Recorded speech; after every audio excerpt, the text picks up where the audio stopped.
ಅಲ್ಲ ಚಿಂಟು, ಎಲ್ಲ ಚೆನ್ನಾಗಿದ್ದು ಮಾಡ್ತೀಯ. ಹ್ಯಾಂಡ್ ರೈಟಿಂಗ್ ಎಲ್ಲ ಆನ್ಸರ್ ಎಲ್ಲ ಚೆನ್ನಾಗಿ ಬರೀತೀಯಲ್ಲ. ಹ್ಯಾಂಡ್ ರೈಟಿಂಗ್ ಅದೊಂದು ಸ್ವಲ್ಪ ಚೆನ್ನಾಗಿ ಬರೀಯಪ್ಪ. ನೀನು ಚೆನ್ನಾಗೇ ಬರೆಯಲ್ಲ ಹ್ಯಾಂಡ್ ರೈಟಿಂಗ್. ಏನು ಓಹೋ, Albert Einstein, Elon Musk, mark ಜಕರ್ಬರ್ಗ್ ಅವರೆಲ್ಲ ಹೆಂಗ್ ಬರೀತಾರೆ ಗೊತ್ತಾ? ಏನು ಕಾನ್ಸೆಪ್ಟ್ ಬರೀತಾ ಎಂತಾನೆ ಕಾನ್ಸೆಪ್ಟ್.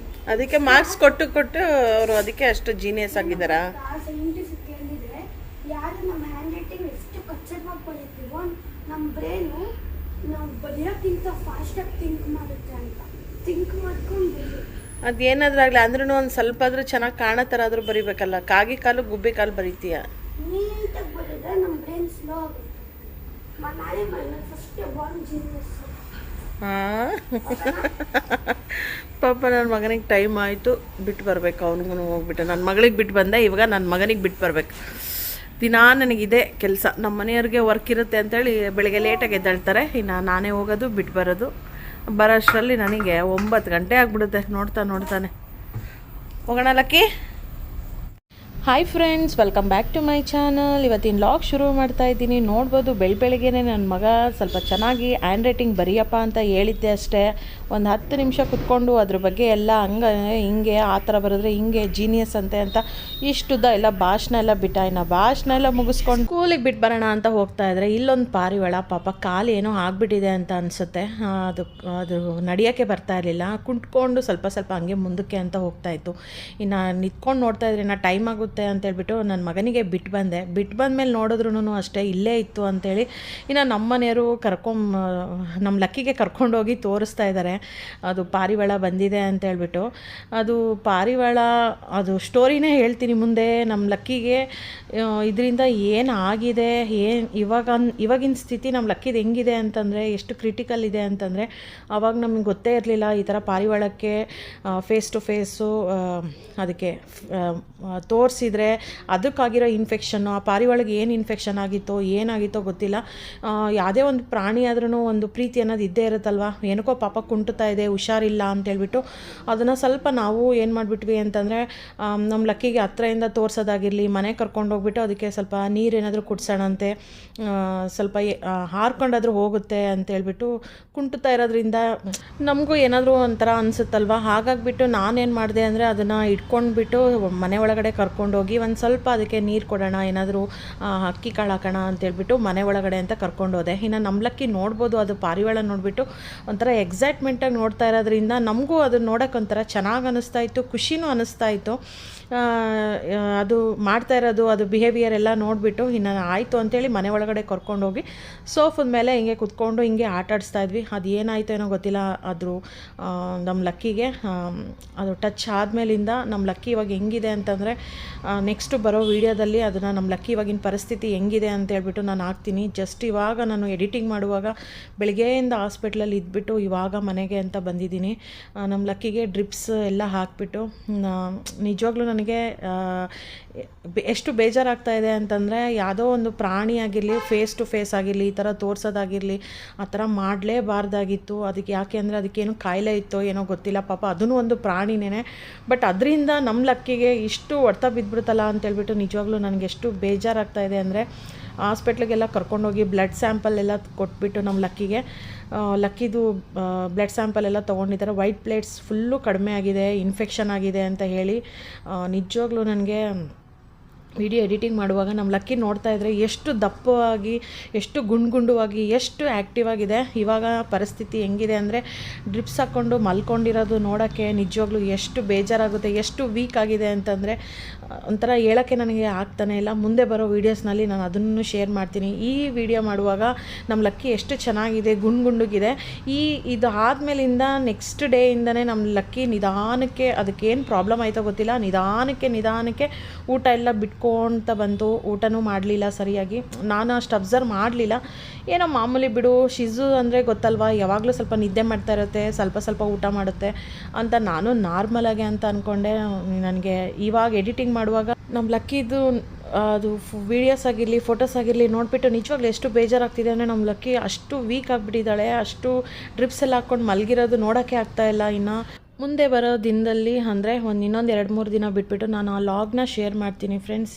ಪಾರಿವಾಳ ಎಲ್ಲ ತೋರಿಸ್ಬಿಟ್ಟು ಎಲ್ಲ ಖುಷಿ ಪಡ್ಕೊಂಡು ಬೇಗನೆ ಕೆಲಸ ಎಲ್ಲ ಮುಗಿಸ್ಕೊಂಡು ಕಸ ಪಾತ್ರೆ ನೆಲ ಎಲ್ಲ ಕ್ಲೀನ್ ಮಾಡಿಕೊಂಡು ಇನ್ನು ಮಧ್ಯಾಹ್ನಕ್ಕೆ ಅಡುಗೆ ಎಲ್ಲ ಮಾಡಬೇಕಲ್ವ. ಆದಷ್ಟು ಎಷ್ಟು ಬೆಳಗ್ಗೆ ಬೇಗನೆ ಮಾಡ್ಕೊತೀವಿ ಮಧ್ಯಾಹ್ನಕ್ಕೆ ನನಗೆ ಈಸಿ ಆಗುತ್ತೆ ಅಂತ ಹೇಳ್ಬಿಟ್ಟು ಅಡುಗೆ ಮನೆ ಎಲ್ಲ ಕ್ಲೀನ್ ಮಾಡಿಕೊಂಡೆ. ಅಷ್ಟೊತ್ತಿಗೆ ನಮ್ಮ ಮನೆಯವರು ಒಂದು ಸ್ವಲ್ಪ ನಾನ್ ವೆಜ್ ತರ್ತೀನಿ ಅಂತೇಳ್ಬಿಟ್ಟು ಚಿಕನ್ ತಂದಿದ್ರು. ಹಾಗಾಗಿಬಿಟ್ಟು ಇನ್ನು ಚಿಕನ್ ಎಲ್ಲ ಮಾಡಬೇಕು ಅಂತೇಳಿ ಇನ್ನು ಸ್ವಲ್ಪ ಟೀನೂ ಕುಡಿಬೇಕಾಗಿತ್ತು ಅಂತೇಳಿ ಎಲ್ಲ ಟೀ ಎಲ್ಲ ಕುಡಿದು ಇನ್ನು ಸ್ವಲ್ಪ ಚಿಕನ್ ಸಾರು ಮತ್ತು ಕಬಾಬ್ ಮಾಡಿದ್ದೆ. ಇನ್ನು ಅದೇನು ಕ್ಲಿಪ್ಪಿಂಗ್ ತೊಗೊಳಕ್ಕೆ ಅಂತ ಹೋಗಲಿಲ್ಲ ನಾನು. ನೋಡಿ ಫ್ರೆಂಡ್ಸ್ ಹೆಂಗೆ ಮಾಡ್ತಾ ಇದ್ದಾನೆ ಅವತಾರ ನೋಡಿ ಅವತಾರ. ನಾಳೆ ಟೆಸ್ಟ್ ಇದೆ, 11 ಗಂಟೆ ಆಗಿದೆ. ಅವತಾರ ನಿಂದು ಹಿಂದುಗಡೆ ಅಂಡರ್ವೇರ್ ಕಾಣಿಸ್ತು ಜಾಕಿ.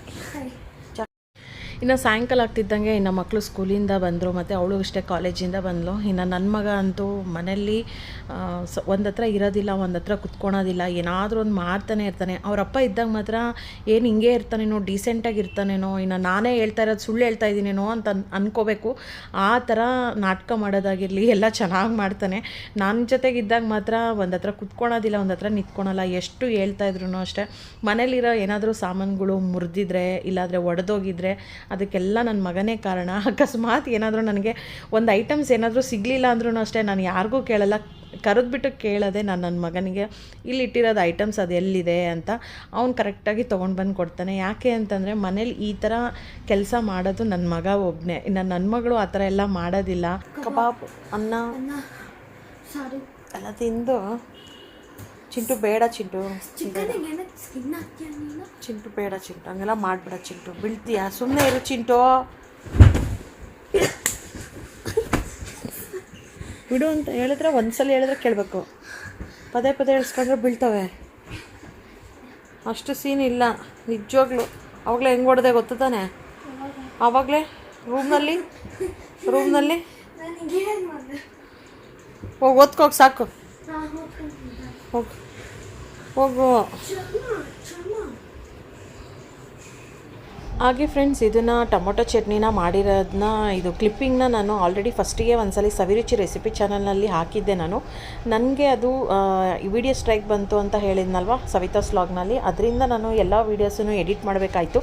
ಅದರಲ್ಲಿನೂ ಅಷ್ಟೇ ಈ ವಿಡಿಯೋನು ಎಡಿಟ್ ಮಾಡಿಬಿಟ್ಟಿದ್ದೆ ನಾನು. ಅಂದರೆ ಇದನ್ನು ಚಾನಲಿಂದನೇ ತೆಗೆದುಬಿಟ್ಟಿದ್ದೆ, ಡಿಲೀಟ್ ಮಾಡಿಬಿಟ್ಟಿದ್ದೆ. ಹಾಗಾಗಿ ಮತ್ತೆ ಇದನ್ನು ನಾನು ರೆಸಿಪಿನ ಶೇರ್ ಮಾಡ್ಕೋತಾ ಇದ್ದೀನಿ. ಇನ್ನು ನೋಡ್ಬೋದು ಏನೇನು ಟೊಮೊಟೊ ಚಟ್ನಿ ಮಾಡೋಕ್ಕೆ ಏನೇನು ತೊಗೊಂಡಿದ್ದೀನಿ ಅಂತ.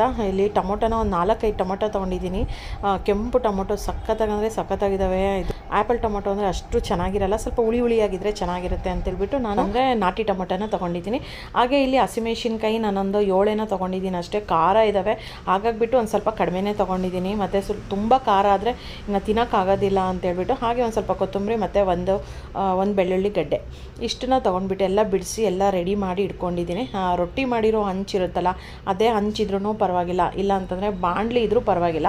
ನಾನು ಆವಾಗ ತಾನೇ ರೊಟ್ಟಿ ಮಾಡಿದ್ದೆ, ಹಾಗಾಗಿಬಿಟ್ಟು ಅದೇ ಹಂಚೆ ಇತ್ತು ಅಂತೇಳ್ಬಿಟ್ಟು ಅದಕ್ಕೇನೆ ಸ್ವಲ್ಪ ಎಣ್ಣೆ ಎಲ್ಲ ಹಾಕಿಬಿಟ್ಟು ನಾನು ಇದನ್ನು ಫ್ರೈನ ಮಾಡ್ತಾಯಿದ್ದೀನಿ. ಫಸ್ಟು ಒಂದು ಸ್ವಲ್ಪ ಎಣ್ಣೆ ಹಾಕಿಬಿಟ್ಟು ಎಣ್ಣೆ ಹಾಕಿ ಸ್ವಲ್ಪ ಕಾದ ನಂತರ ಅದಕ್ಕೆ ಒಂದು ಸ್ವಲ್ಪ ಹಸಿಮೆಣ್ಸಿನ್ಕಾಯಿನ ಎಲ್ಲ ತೊಳೆದ್ಬಿಟ್ಟು ಇಟ್ಕೊಂಡಿದ್ನಲ್ವ ಆ ಹಸಿಮೆಣ್ಸಿನ್ಕಾಯಿನ ಹಾಕ್ತಾಯಿದ್ದೀನಿ. ಖಾರ ಇನ್ನೂ ಬೇಕು ಅಂತಂದರೆ ಇನ್ನೂ ಒಂದು ಸ್ವಲ್ಪ ಹಸಿಮೆಣ್ಸಿನ್ಕಾಯಿನ ಜಾಸ್ತಿ ಹಾಕ್ಕೋಬೋದು. ಇಲ್ಲಿ ನನಗೆ ಹಸಿಮೆಣ್ಸಿನ್ಕಾಯಿ ಸ್ವಲ್ಪ ಅಲ್ಲ ಜಾಸ್ತಿನೇ ಖಾರ ಇತ್ತು ಅಂತೇಳ್ಬಿಟ್ಟು ನಾನು ಒಂದು 7 ಅಷ್ಟೇ ಹಸಿಮೆಣ್ಸಿನ್ಕಾಯಿನ ಹಾಕ್ಕೊಂಡಿದ್ದೀನಿ. ಸಖತ್ತಾಗಿರುತ್ತೆ ಫ್ರೆಂಡ್ಸ್. ರೊಟ್ಟಿನಲ್ಲಿ, ಚಪಾತಿನಲ್ಲಿ, ರೈಸ್ನಲ್ಲಾದ್ರೂ ಅಷ್ಟೇ ತುಂಬ ಅಂದರೆ ತುಂಬ ಚೆನ್ನಾಗಿರುತ್ತೆ. ಯಾವಾಗಾದರೂ ನನಗೆ ಎಕ್ಸ್ಪೆಷಲಿ ಏನಾದರೂ ಸ್ಪೈಸಿಯಾಗಿ ಏನಾದರೂ ತಿನ್ನಬೇಕು ಅಂತ ಅನ್ನಿಸ್ದಾಗೆ, ಸ್ವೀಟ್ ತಿಂದು ಬೇಜಾರು ಅಂತ ಅನ್ನಿಸ್ದಾಗೆ ಈ ಥರದ್ದು ಟೊಮೊಟೊ ಚಟ್ನಿನ ಒಂದು 10 ನಿಮಿಷದಲ್ಲಿ ಮಾಡ್ಕೋಬೋದು, ಚೆನ್ನಾಗೂ ಇರುತ್ತೆ. ಈಗ ನಾನು ಕಟ್ ಮಾಡಿ ಇಟ್ಕೊಂಡಿರೋ ಅಂಥ ಟೊಮೊಟೊನ ಹಾಕ್ತಾಯಿದ್ದೀನಿ. ಹೇಳಿದ್ನಲ್ವ ಇದು ನಾಟಿ ಟೊಮೊಟೊ, ಹುಳಿಯಾಗಿ ಚೆನ್ನಾಗಿರುತ್ತೆ. ಹುಣ್ಸೆಹಣ್ಣು ಹಾಕುವಂಥ ಅವಶ್ಯಕತೆ ಏನಿಲ್ಲ. ಇನ್ನು ಆ್ಯಪಲ್ ಟೊಮೊಟೊ ಅಂತಾರಲ್ಲ ಅದು ಏನಾದರೂ ತೊಗೊಂಡ್ರೆ ಒಂದು ಸ್ವಲ್ಪ ಹುಣ್ಸೆಹಣ್ಣು ಒಂದು ಸಣ್ಣ ನಿಂಬೆ ಗಾತ್ರದಷ್ಟು ಹುಣ್ಸೆಹಣ್ಣು ಹಾಕಬೇಕು. ಹುಣ್ಸೆಹಣ್ಣು ಹಾಕಿ ಮತ್ತು ಅದು ಡಬಲ್ ಕೆಲಸ ಅಂತೇಳ್ಬಿಟ್ಟು ನಾನೇನು ಮಾಡ್ತೀನಿ ಅಂದರೆ ಯಾವಾಗಲೂ ಅಷ್ಟೇ ಈ ಥರ ನಾಟಿ ಟೊಮೊಟೊ ಇದ್ಬಿಟ್ರೆ ಇನ್ನು ಬೆಸ್ಟು ನ್ಯಾಚುರಲಾಗೆ ನಮಗೆ ಅದರಲ್ಲೇನೇ ಟೇಸ್ಟ್ ಸಿಗುತ್ತೆ. ಹುಳಿಯಾಗಿ ಉಪ್ಪು ಖಾರವಾಗಿ ಸ್ಪೈಸಿಯಾಗಿರುತ್ತಲ್ಲ ಹಾಗಾಗಿಬಿಟ್ಟು ನಾನು ಇಲ್ಲಿ ಇದನ್ನೇ ತೊಗೊಂಡಿದ್ದೀನಿ, ಅಂದರೆ ನಾಟಿ ಟೊಮೊಟೊನೇ ತೊಗೊಂಡಿದ್ದೀನಿ. ಹಾಗೆ ಇಲ್ಲೊಂದು ಸ್ವಲ್ಪ ನಾನು ಬೆಳ್ಳುಳ್ಳಿನ ಹಾಕ್ತಾಯಿದ್ದೀನಿ. ಇದೇ ಥರನೇ ಸೇಮು ಕಾಯಿ ಟೊಮೊಟೊ ಚಟ್ನಿ ಮಾಡ್ಕೋಬೋದು. ನಾನು ಇಲ್ಲೆಲ್ಲಿ ಹಣ್ಣು ಟೊಮೊಟೊ ಹಾಕಿದ್ದೀನಲ್ಲ ಅದ್ರ ಬದಲು ಕಾಯಿದು ಟೊಮೊಟೊ ಬರುತ್ತಲ್ವ ಅದನ್ನು ಹಾಕ್ಬಿಟ್ಟು ಸ್ವಲ್ಪ ಹುಣ್ಸೆಹಣ್ಣು ಹಾಕಲೇಬೇಕಾಗುತ್ತೆ. ಯಾಕೆ ಅಂತಂದರೆ ಕಾಯಿ ಟೊಮೊಟೊದಲ್ಲಿ ಅಷ್ಟು ಹುಳಿ ಇರೋಂಗಿಲ್ಲ.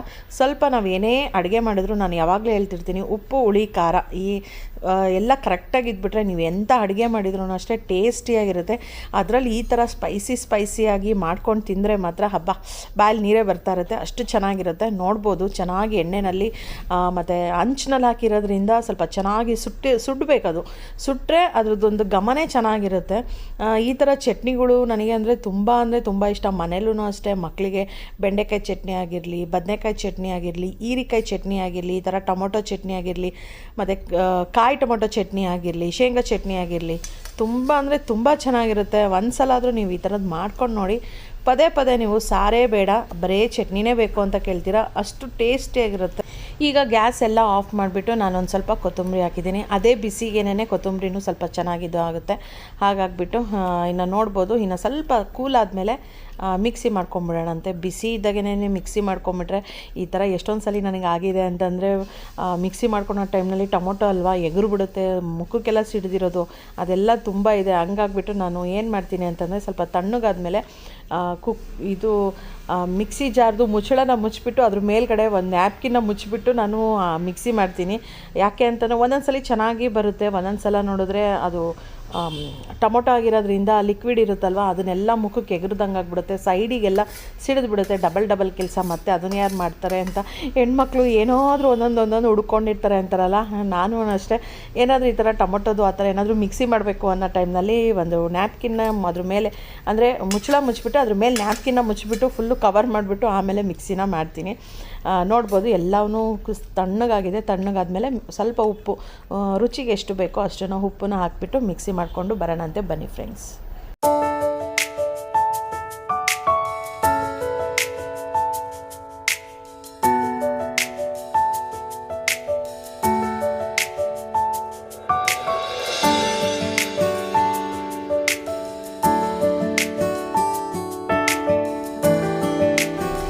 ಒಂದು ಈರುಳ್ಳಿನ ನಾನು ಸಣ್ಣದಾಗಿ ಕಟ್ ಮಾಡಿ ಇಟ್ಕೊಂಡಿರೋ ಅಂಥ ಈರುಳ್ಳಿನ ಹಾಕ್ತಾಯಿದ್ದೀನಿ. ಇದನ್ನು ಹಾಕಿಬಿಟ್ಟು ಒಂದೇ ಒಂದು ಸಲ ಮಿಕ್ಸಿನ ಒಂದು ರೌಂಡ್ ತಿರುಗಿಸ್ಬಿಟ್ರೆ ಸಾಕು, ಚೆನ್ನಾಗಿರುತ್ತೆ. ಇಲ್ಲ ಅಂತಂದರೆ ಈಗೂ ತಿಂದ್ರೂ ಚೆನ್ನಾಗಿರುತ್ತೆ. ಬನ್ನಿ ಫ್ರೆಂಡ್ಸ್, ಅದನ್ನು ಒಂದು ರೌಂಡ್ ತಿರ್ಸ್ಕೊಂಬರೋಣಂತೆ.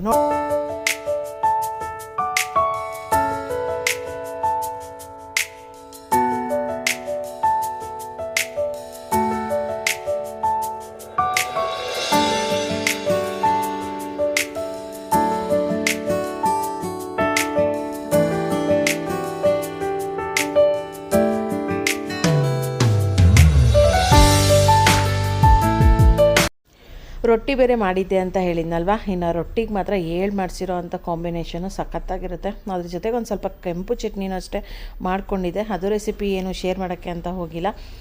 ನೋಡ್ಬೋದು ಈ ಥರ ಏನಾದರೂ ಊಟ ಇದ್ಬಿಟ್ರೆ ಎಷ್ಟು ಖುಷಿ ಅಲ್ವಾ. ನಿಜವಾಗ್ಲೂ ನಮ್ಮ ಮನೇಲಿ ಈ ಥರ ಚಟ್ನಿಗಳಾಗಿರಲಿ, ಈ ಥರದ್ದು ಸಾರಿಗಿಂತ ತುಂಬ ಚಟ್ನಿಗಳೇ ಇಷ್ಟಪಟ್ಟು ತಿಂತಾರೆ. ಹಾಗಾಗಿಬಿಟ್ಟು ನಾನು ಚಟ್ನಿ ಅಂದರೆ ಈ ಕೆಂಪು ಚಟ್ನಿನ ಅಷ್ಟೇ ಒಂದು ಮಾಡಿಬಿಟ್ಟು ಒಂದು 2 ಮಂತ್ಸ್ ಆದ್ರೂ ಫ್ರಿಜ್ನಲ್ಲಿ ಇಟ್ಕೊಂಡು ತಿನ್ಬೋದು. ಬಟ್ ನಾನು ಆವಾಗಲೇ ಮಾಡಿಕೊಂಡು ತಿಂತಾಯಿರ್ತೀವಿ. ಚೆನ್ನಾಗಿರುತ್ತೆ, ಟೇಸ್ಟಿಯಾಗಿರುತ್ತೆ, ಫ್ರೆಶ್ ಆಗೂ ಇರುತ್ತೆ ಅಂತ. ಇನ್ನು ರೈಸಿಗೆ ಕಲಿಸ್ಕೊಂಡು ತಿಂತಾಯಿದ್ರೆ ಅಪ್ಪ ಬಾಯಲ್ಲಿ ನೀರೇ ಬರುತ್ತೆ, ಅಷ್ಟು ಟೇಸ್ಟಿಯಾಗಿರುತ್ತೆ. ಒಂದು ಸಲ ನೀವು ಟ್ರೈ ಮಾಡಿ ನೋಡಿ ಹೇಗಿತ್ತು ಅಂತೇಳ್ಬಿಟ್ಟು ನಾನು ಕಮೆಂಟ್ ಬಾಕ್ಸಲ್ಲಿ ಕಮೆಂಟ್ ಮಾಡಿ ಅಂತ ಹೇಳ್ತೀನಿ ಫ್ರೆಂಡ್ಸ್. ಈ ಲಾಗ್ ನಿಮ್ಗೆ ಏನಾದರೂ ಸ್ವಲ್ಪ ಆದರೂ ಇಷ್ಟ ಆದರೆ ಲೈಕ್, ಶೇರ್, ಕಮೆಂಟ್, ಸಬ್ಸ್ಕ್ರೈಬ್ ಆಗಿಲ್ಲ ಅಂದರೆ ಸಬ್ಸ್ಕ್ರೈಬ್ ಮಾಡ್ಕೊಳ್ಳಿ. ಬಾಯ್.